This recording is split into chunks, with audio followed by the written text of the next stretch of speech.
Once I went into this sort of more running the business role, you've just got to change your mindset too. At first, I didn't realise, but you really just have to know that all the problems are going to come to you and you just need to keep fixing them. I thought everything could run smooth and I'd keep running the business, but really you're just a problem fixer. Problem solver, absolutely. Yeah, I spend a lot of time, I guess because I run the business, I'm readily available on my phone. So I have focus really heavily on a really high level of customer, looking up, making sure I'm really proactive with everything and really reachable, try and make life as easy as I can for all our clients. I think for a bunch of them, that's like a game changer. That's the defining thing they want. Not everyone, but a chunk. It's a reasonable chunk that appreciate that beyond anything. That's all they want. Yeah. So Mitchell, thank you very much for joining us today on the Jim's Mowing podcast. And you're from Jim's Mowing in Cardiff, which is up in the Central Coast, Newcastle area. And you've been with us since 2015. And I always jump on and have a look at, people's go through some notes and the ratings. And you've got a perfect 5-star rating at 187 ratings since starting, which is quite amazing to keep that for so long. And let's just first of all start off talking a little bit about yourself and what you were doing prior to Jim's Mowing. I used to be an electrician. I worked at a company called Sandvik. We built a lot of the mining machinery. I did that for about 8 years. I did my apprenticeship for them, and then I was a tradesman there for a while, but eventually I got made redundant. So I looked into some different options and I always liked working outdoors. So I ended up with gyms. And what was it about Jim's Mowing at the time? Because you might have been looking at a few other things and you're changing from a different career. So what was it about Jim's Mowing? Was it just the outdoors factor or what was it? Yeah, I've always sort of wanted to be my own boss, I suppose, just run things the way I want to run them. Didn't really want to stick around the electrician industry. There's nothing too wrong with it, but you could either earn okay money or you could earn good money, but the sacrifice was your lifestyle. I wanted to have the opportunity to be able to earn reasonable money, but still have a good lifestyle. And I always liked doing, around my own yard. So I've always had decent size, well, not like huge, big residential properties, I suppose. So I've always done a fair bit of gardening around them and always enjoyed it. So gyms come up and sort of tossed up whether to go independent or do it by myself. But it just seemed like gyms just got a good system. They just, if you're in the mowing industry, everyone knows gyms in Australia. And I like their attitude. I like how their focus is just on always doing the, right by the customer, the client. I think that's a good way to be. And it shows, I guess, being that sort of dominant name out there. Absolutely. And now let's talk about your business. So you've been with us since 2015. So 8 years is a great achievement to be for any business. So let's talk about where's your business currently at? Do you have employees or how's it? How many customers or how are you going with that? Yeah, no, I usually run 2 crews in winter. And then 3 to 4, not really 4, but we're probably on the cusp of that happening this year throughout the growing season. So when you say crews, do you have 2 people at a time or is it just one person in a ute or how do your crews operate? Oh yeah, so they're usually, I try and do 2-man crews as much as possible. Not because it's definitely not more profitable, but I think it creates a much better working environment. I'm sort of trying to create an environment where you get sustainable employees that want to stick around, which is pretty hard in this industry, I think. It's a pretty hard job. And I guess a lot of people get in their mind, they might want to try and start their own business. I guess they can find out how easy or hard that is when they do it. But yeah, so I'm working at, I don't know, it's still in progress, I suppose, but just trying to create that environment where people want to stay around. I'm working pretty hard at it for a couple of years now. And it gets better and better every year, I suppose. What things have you been trying? Because this is really good insights to get from someone like yourself, because a lot of franchisees want to scale up. They want to put on employees, but there's a lot of issues and stuff that can come with that. So what are some things you've been trying to build that longevity into your employees besides obviously sending them out in 2s? I think I worked out pretty quickly that a lot of people think they want more money. Money's doesn't mean anything to most. You need to earn your money and make a living, but earn a bit more doesn't seem to make them any happier. You need to just create a better balance in there, I think. While they're still earning decent money, doing decent work. We don't typically take on the job where somebody didn't mow their lawn for 12 months. I just think there's good money in it for sure, but it's just too hard to work and it just turns away. When I'm focusing on employees being happy, I've got to think that way. So I try and get jobs that are going to keep them happy.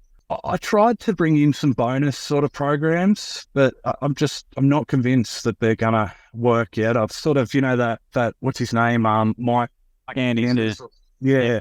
I kind of like his concept. Well, what I like the most about what he does is how his theory is it'll create employees that operate like bosses. So they're always going to look for better ways, quicker ways to do things, because then if they can do the job efficiently, they'll earn better money.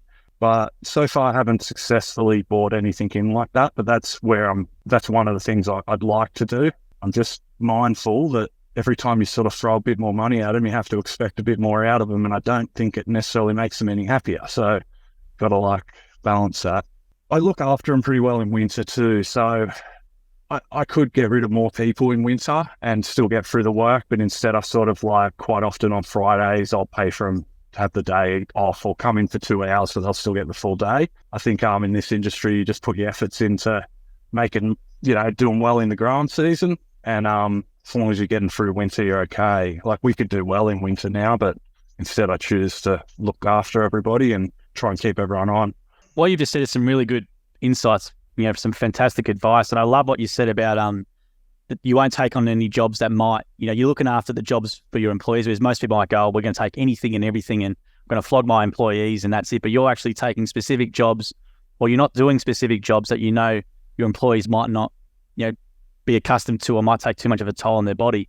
So that must go a long way with them going, geez, he's looking after us here, whereas if you're purely about profit, might be going, we're going to do every cleanup and all these big things which can absolutely drain people all the time. So it's really, they must appreciate that. Is that the feedback you get from them, that they know you're doing that, or is that something you don't tell them? Or they're probably not as aware of what's happening as I don't think I let them know, but I don't think they fully appreciate what would happen if I just took every single job that come our way, what they would be doing. I don't cherry pick them too bad, but they've got to be pretty bad to say no. I think generally with the lead system, if you take a lead, you should do the work. But sometimes they come through as a mow reg and it's really just a mow once and it's going to take you 12 hours to do the job and it's just hard yak of a whole day. So I won't put them through that kind of situation.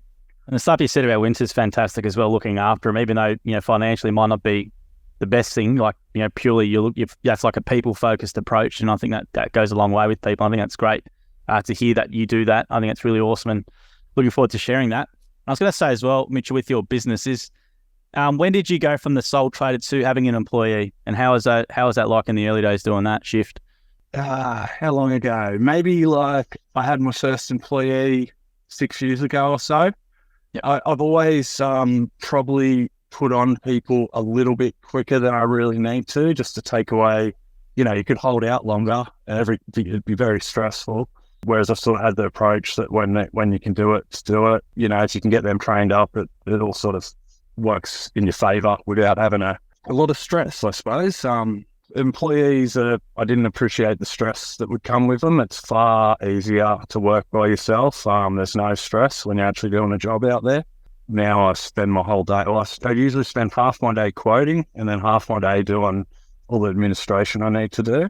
That'll be typically a 10-hour day or more, which is more than I used to do when I was mowing lawns, but it's just what it is. You got to do things right. There's the more focused you are on doing things right and looking after people, the more work it creates really for me. But yeah.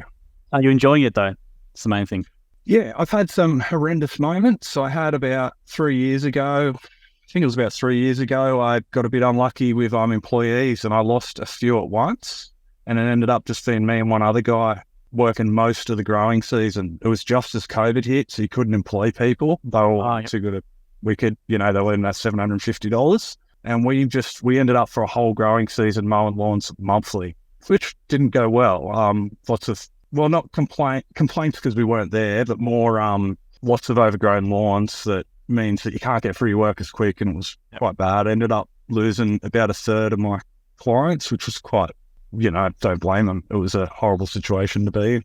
It taught me a lot about dealing with tough times. I hadn't sort of been through something like that before. But you come out the other end eventually if you keep working at it. Things are going real smooth now. They're going good. But the other thing, just to keep going then, just obviously it was a really tough time for it, but you just kept head down and kept going and kept moving forward. And then obviously, as you said, it turns around, and that's the best sort of bit of advice you can give for someone to do that. Or what would you sort of? Yeah, don't get too wound up in those times when you're like, stuff this, I'm out. They're not always going to be like that. But it seems that you either have really good times or really bad times. There's not really many what would you call it, just easy, neutral times. I think that's just business. My dad's always been in business and he sort of said the same thing, you have your bad years and you have your really good years, but they all average out over time. And yeah, it's definitely riding a wave, isn't it? I know in training they sort of that sort of whole hand movement where there is ups and downs, and when there's a down, you got to keep going and you get back up. Yeah. You just, once I went into this sort of more running the business role, you've just got to change your mindset too. At first I didn't realize, but you really just have to know that all the problems are going to come to you and you just need to keep fixing them.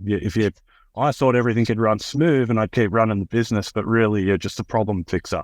Problem solver, absolutely. Yeah. I spend a lot of time, I guess because I run the business, I'm readily available on my phone. So I focus really heavily on a really high level of customer, looking up, making sure I'm really proactive with everything and really reachable. Try and make life as easy as I can for all our clients. I think for a bunch of them, that's like a game changer. That's the defining thing they want. Not everyone, but a chunk. It's a reasonable chunk that appreciate that beyond anything. That's all they want. Yeah. Are you doing anything differently? Because you've got a perfect customer service rating with crews. So that's not easy to maintain because you're obviously responsible for their work in the field. So how are you maintaining the customer service stats amongst the crews? You got to be just super proactive. We're not perfect. We get things wrong for sure. But I think depending how you handle when you make mistakes, you can actually turn them into a client that'll just really want you from that point onwards. They just have faith that you always resolve anything. So I'm just really proactive now. If there's any issue, half a chunk of the time, it's probably not really us, but you just take it and just go sort it out. Problem's over. You don't think about it again. Everyone's happy. I think you just got to have that attitude. Sometimes you just got to wear it a little bit. It'll work in your favor. I was going to say as well, what are your training processes then for staff to maintain that quality control? Are you going out them personally for 2 weeks, or how do you train them up? I like a guy once told me he trains adults, and he said the best way for someone to learn is you train them and then you get them to train someone else. And when they train someone else, that's when they will refine all those skills they learn. It'll really sink it in. So I use that method. We do a little bit with them beforehand, but I've got guys that have been with me a few years, so I get them to go out with them. We use software to keep everything's tracked, the times are tracked, jobs are tracked, there's photos everywhere of everything. So we can I can look back and see the history and see where there's issues and see who's creating them. And yeah, that documentation's important. Yeah, that's I think what makes the difference. Yeah. And what do you use for your software system to manage that? So you're making people take photos after every job and it goes to somewhere where you can manage, or what software sort of system are you using to do it all? I use SortScape. There's lots of options out there, like ServiceMate and, Formatize you guys are using for a while. But I just think SortScape's, it's more a simple interface and it works right. And I don't know whether it's an Australian company or not, but the guys that run that are amazing. They're really proactive. Their customer service is top notch, which you won't get from most of those other ones.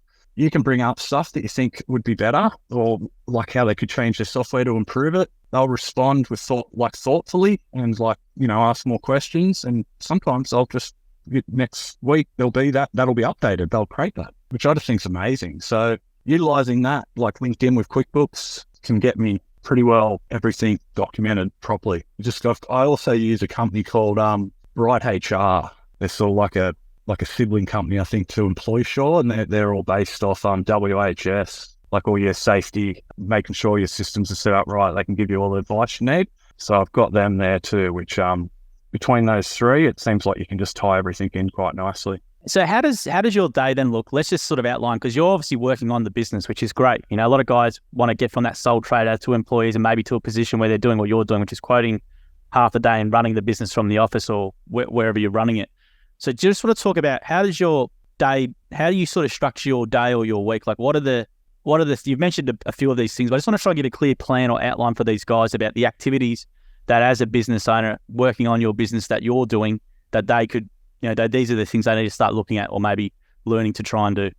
So I suppose all day long, my phone's going to go off. I'm going to get calls, messages, emails. I try and, as they come through, respond to them rather than just do it at the end of the day. You'll find there's a lot of providers out there that'll really like that. It makes a big difference to them. They can just resolve things quickly. But typically I get up, I start my day at about 7 and my guys turn up at about 7:30. So that first half an hour is just any little things that happened, while I was asleep, any messages, just any little final adjustments I need to make. Guys get there about 7:30 and we get all the cars packed. They go through their lists for the day and I send them off. Usually I've just got a few other little, just those little jobs that just pop up that I just can't control, I suppose. I do that for another probably hour after they leave. And then I'll usually shoot off and start doing quoting. And I'll probably quote from typically 9 to 12. It's probably pretty standard for me. And then I'll get home and I'll get into my admin. Admin consists of things like, reschedule them the next day, all your QuickBooks, like accounting. You've got to make sure your invoices and all your transactions, receipts, all that sort of sorted. I also use Google Sheets, and I've just made up spreadsheets that will record employees' hours, so I can track how they're going, their hours to what they're earning, see that average and over week. Yeah, I don't know. It's all just that last half of the day, which will be 4 to 6 hours, is all just, it's just all paperwork. I work for a lot of aged care providers, so there's quite a bit of administration to dealing with them. Each time you sign up to a new one and they need a heap of stuff, it'll take you a couple of hours, and so they have their way that they need things done. So you got to learn how everyone wants things done, and then you just sort of do it the way they want to do it. I know it makes your day a little bit harder, but it makes them so much happier that it's just so worth it. They'll just come to you by default after that. So I have a bunch of aged care providers that'll just call me every time because it's just the customer service and that we do the right thing on the job. And I was going to say as well, what's your key to quoting then? Because a lot of franchisees, especially when they start, struggle with quoting, or a lot of times they unfortunately underquote, and then they're stuck doing a job they sort of resent in a way because they've quoted it so cheap. So what's your key to quoting? Obviously doing it so much. What's your maybe best advice for people regarding that? Oh, I think it's very that's probably very particular to each person. So I do things that most people probably wouldn't want to do. I know Jim won't agree with this, but a lot of my gardening I'll do by the hour. So regular clients. It's just there's so many clients and so many random gardening jobs around that if I had to go out and quote each one of them, I don't think I could get it done in an 8-hour day. And it also works out better for them. It's usually a little bit cheaper. We earn the appropriate amount of money to still be successful at what we do. With the mowing, I have a way I work it out. But I mean, it's dependent. Everyone's going to have different equipment, different skill sets, different employees that work different ways. So I think the reality is you need to make a certain amount of money to be successful, and you can't, I don't believe in winning a job for the sake of winning it. I don't think it's worth it. Maybe in your early days it is, just to keep yourself busy. But once you've sort of set up, you need to win jobs in the right price bracket to be able to succeed. And once you've got employees, you're going to need to have your jobs higher. You're going to need to quote a little bit higher. There's going to be a bunch of issues you need to resolve in there. They're not going to be as good as what you were when you were out there. They're not, they don't have the same investment, I guess, in it. I was going to say as well, the equipment that you run, obviously you got to have, is there any particular brands you use, or do you have any philosophies around the equipment with the guys you do? Or I think people get worried about, say, the price of a self-propelled mower, whether it's, at the moment, Hondas are probably loosely $2,000, but we don't use them anymore. Toros are probably about $2,500, and you can get the Skags now. They have a 5 horsepower and a 7 horsepower motor. I think the 7's about 3.3. So people think, oh man, 3.3 on a mower, that's way too much. But if you break that down into the hours of use, it's the cheapest thing ever. The cost is arguably irrelevant, big picture. Even if you're paying $5,000 for a mower, so long as you're, looking after them, they're going to make their money back real quick. So we use, these days, I think I'm currently about to start buying those 7 horsepower Skags. I've got one of them. Before that, I was using the Toros. We've probably got about 8 of those, the 22298. So great mower. The Toro the Skag if you look at the Skag, I'm pretty confident the Skag company looked at Hondas, the, what is it, 218? HRU thing, yeah. Yeah. And then they looked at Toros because they know they're the two that everyone kind of wants. And they created this combination of the two. It's kind of the best of both worlds. And then having the 7 horsepower, it just leaves them all. So, there's no mower that's comparable. So far we're finding them to be great. We're also using Skag V-Rides, V-Ride 2s. We've got 36 and a 32-inch of them. Walker, use a Walker mower. Brush cutters, and I've noticed in the last couple of years, I think all these new compliance sort of rules have sort of changed the way the machines work, and they don't last like they used to. They can't really handle being out in the rain. Like, 8 years ago, you could just leave your equipment in the rain all day, every day, and it'd keep working and working and working. I'm finding now you need to probably keep it out of the rain wherever possible. We're having a lot of carby issues for a couple of years there. Now that we've started protecting it a bit more, it's all become pretty smooth. So at the moment, I'm liking Shindilas for brush cutters. Used a bunch of stills, Redmaxes. Shindila just seems to be reliable, I suppose. Less issues down long term. Great to hear. And I was going to say, how's the support then been from, obviously you, from the sounds of it, from talking to you, you probably don't need as much support from your franchisor or anything like that, but how's the support been from Paul over the years, and what keeps you with Jim's Mowing brand? Because obviously you're a really capable business person, so what keeps you with the Jim's Mowing brand as well?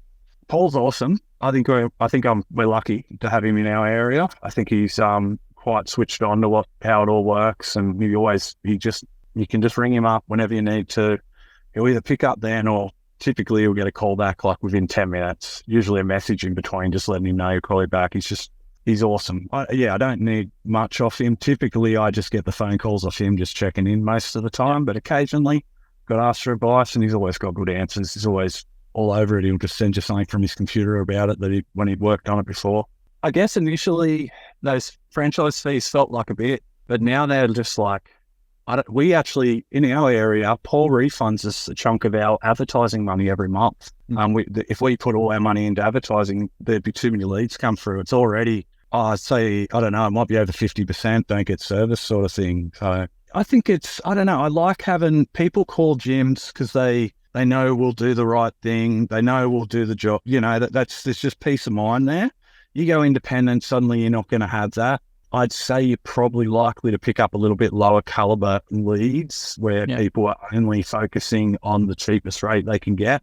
I don't think you want to really get too involved in that. You want to find people that want to focus on, how you do things, like doing a good job and making life easy for them. And they understand that because of that, it takes a bit more effort and you charge a little bit more, but they get more for it. And I just think you get more of that with gyms, is my guess. I don't know, the system's great. Like it's just all there. It's so, it's a bit of running your own business, but a lot of the work's done in the background, and all that support being there is just huge. Yeah, really huge. That's great to hear. And I was going to say as well, what's the plan for then you? You're going to be coming up to your 10 years in business really soon. Like, are you happy where the level you are? You want to expand, or what's your sort of goals moving forward with what you want to do? My theory is I do want to expand, but we'll see. We'll keep going until it becomes too stressful, I think. I'm getting to this point now where I probably shouldn't I almost need someone to come and start doing administration. You have those days where my phone just will not stop all day, and I just don't get through anything but picking up phone calls and writing back to emails and that. And on those days, having an administration person be gold. So another year down the track or something, I might be able to do that. And then that'll mean I can put even more time into quoting. I don't know. Got to find employees too. So, and where are you getting your employees from? Facebook, was it ads online, or what are you doing? In the early days, Facebook was pretty damn good. You get a lot of interest. These days, not many people respond. I think it's more market conditions than Facebook. I found my best employees through companies that kind of help people with disabilities, but they have disabilities technically, but not, like work providers. Yeah. Like they might have someone who might be on the spectrum or something like that, and they can put them into, yep. Yeah. So at the moment I've got 2 guys that have autism. They're quite amazing, actually. They got this sort of, they work different to other guys. Like, my other guys, you've always got it's sort of like a wave that you pump them up, they come back down, you pump them up. But these other 2 guys, they take a bit longer to grab concepts, but as they grab them, they hold on to them and they maintain it. You just got to have the patience to work with them. I had another guy a few years ago, and he come from one of those organizations, and he had depression, but he got depression from, just being bedridden for a long time. And he was amazing. Like, he did really good quality work. All the clients loved him. it's hit or miss. Like, of course, like not everyone's going to work out, but I've just found a bit more stable employment going that way. Must make you feel good, because I reckon I've interviewed a few franchisees who employ neurodiverse individuals, and we have a few times questions about this sort of stuff. And it's something that we don't overly put out there, but a lot of franchisees do it, and they have the same opinions as you. Like, it's they work fantastically hard, and once they get the concept of it, they're fantastic employees, and obviously, it's a good thing as well. And they've got some great employment. You get a great employee. It's a great win-win. Yeah, I guess. Yeah, and usually with these, you can get a bit of help with the training, a little bit of a wage subsidy, which just helps a little bit, just takes the edge off. I guess, yeah, it seems, I mean, if they're happy, I'm happy, everyone's happy, I suppose. Yeah, I think it's a great thing to do, like you guys do. I think I've interviewed a pool care guy. He's off-sider. He's on neurodiverse person. And he says he's fantastic. And it's just one of those things which is great to see our local franchisees like yourself and others in giving opportunities to people who might not get those same opportunities elsewhere. And it's great for them as well to work closely with a business owner like yourself, and it can inspire them maybe one day if they want to do their own business or something like that. I think it's fantastic what you guys do. Yeah, thanks. Yeah.